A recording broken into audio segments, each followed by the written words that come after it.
Although I had heard of the Terra Formars manga a few times, I never bothered to check it out for two reasons. First, because the premise sounded retarded, bug mutants fighting mutant bugs on Mars, and second, because the masses were hyping it to be this super amazing action flick, which automatically means I knew it was yet another overhyped bullshit, like pretty much everything the masses overhype. So anyways, they released a few OVAs before the actual series, and it didn't look bad when you limit your impressions to tension and action. It's 100% schlock material regarding a bunch of people with bug powers sent to fight cockroach people on another planet. It sounds like a great action cheese fest from the 80s, like the ones I grew up watching. It would be great if it was something close to Starship Troopers. And sadly, it isn't. The creators had this ridiculous idea of throwing as much overblown drama as possible at a bunch of cardboard characters. Everybody has a sad backdrop story and is forced to join this stupid planet colonization project for some silly reason. And here am I watching a Brazilian soap opera instead of a popcorn action flick. But Snob, are you saying that you would rather have characters blowing up shit without having depth or drama or even a backdrop?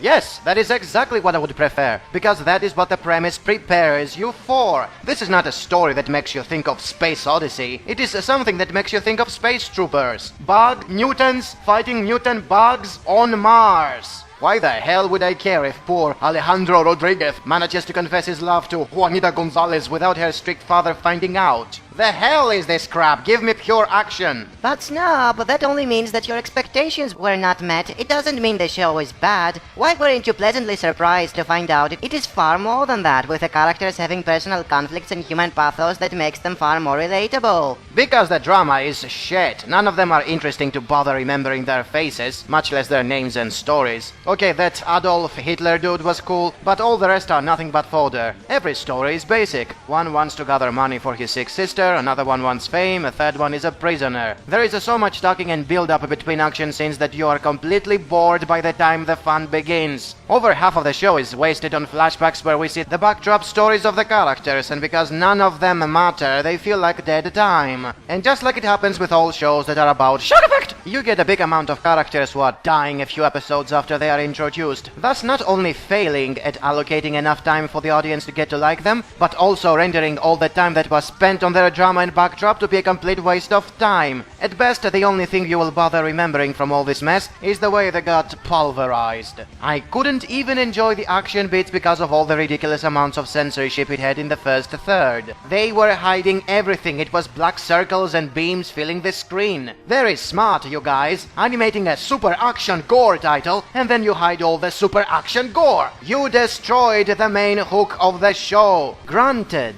the censorship went away later on and the DVD version isn't hiding anything, but the damage was already done while the show was airing. Most dropped it because of it, made a laughing stock out of the whole deal, and ruined whatever image the show was trying to promote. What about the non-censored parts? At least those are good, right? No, not even those are. You get the most basic battle choreography you can find in any fighting shonen, coupled with all the bogus tricks they use to stretch the duration and save money in animation. Still frames? Check. Excessive narration in the middle of the battles explaining the superpowers? Check. Predictable power-ups when the plot demands for it? Check. Over-dramatization of every minor thing that is going on around people you don't care about? Check. But Snob, JoJo is using the same tricks and you love it. Why is this show any different? Because the characters in Terra Formars are passive crybabies whose powers are given to them and then get thrown in a situation where they have no choice. The exact opposite things count for JoJo. So basically what we have here is yet another Mirai Nikki or Elfen Led, where the over-excessive violence is the main focus, it's done in a silly way, only one character drives the show and everything else is shit.